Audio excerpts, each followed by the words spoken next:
ಸಖತ್ ಖಾರ ಬಣ್ಣ ಮತ್ತು ರುಚಿ ಆಚಿ ಚಿಲ್ಲಿ ಪೌಡರ್. ಆರ್ಎಸ್ಎಸ್ ನಿಂದ ಬೆದರಿಕೆ ಬರ್ತಾ ಇದೆ ಎಂಬ ಪ್ರಿಯಾಂಕ್ ಖರ್ಗೆ ಆರೋಪಕ್ಕೆ ಬಿವೈ ವಿಜೇಂದ್ರ ತಿರುಗೇಟನ್ನ ಕೊಟ್ಟಿದ್ದಾರೆ. ಪ್ರಿಯಾಂಕ್ ಖರ್ಗೆಗೆ ಪ್ರಚಾರದ ಗೀಳು ಗಿಮಿಕ್ ಅಂತ ಗುಮ್ಮಿದ್ದಾರೆ.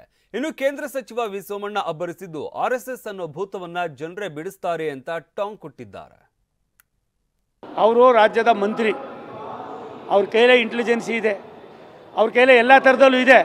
ಅದ್ಯಾರು ಏನು ಅಂತ ಬಹಿರಂಗ ಪಡಿಸೋಕೆ ಹೇಳ್ರಪ್ಪ, ಅವ್ರಿಗೆ ಪತ್ರ ಬರೆಯೋಕ್ಕೆ ಕೇಳ್ರಿ. ಎನ್ನೇ ಇದೆ ನಮ್ಮಲ್ಲಿ ಭಾರತ ಸರ್ಕಾರದಲ್ಲಿ ಏನೆಲ್ಲವನು ನೋಡಿ.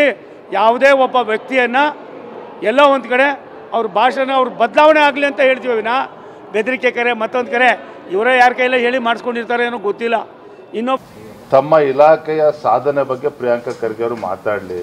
ಪುಕ್ಕಟೆ ಪ್ರಚಾರಕ್ಕೋಸ್ಕರ ಪ್ರಚಾರಕ್ಕೋಸ್ಕರ ಈ ರೀತಿ ಗಿಮಿಕ್ಗಳನ್ನು ಮಾಡೋದನ್ನು ಬಿಟ್ಟು ಗುಲ್ಬರ್ಗಾ ಜಿಲ್ಲೆ ರಾಜ್ಯದಲ್ಲಿ ಇವತ್ತು ಶಿಕ್ಷಣ ಕ್ಷೇತ್ರದಲ್ಲಿ ಕೊನೆಯ ಸ್ಥಾನದಲ್ಲಿದೆ ಗುಲ್ಬರ್ಗಾ ಜಿಲ್ಲೆ. ಅದಕ್ಕೆ ಕಾರಣ ಏನು ಅಂತೇಳಿ ಗೌರವಾನ್ವಿತ ಪ್ರಿಯಾಂಕ ಖರ್ಗೆ ಅವರು ತಿಳಿಸ್ಬೇಕು. ಇದು ವಾಟ್ಸಪ್ ಅಲ್ಲಿ ಮೆಸೇಜ್ಗಳು ಬರೋದು ದೊಡ್ಡದಾಗಿ ಹಾಕಿದ್ದಾರೆ.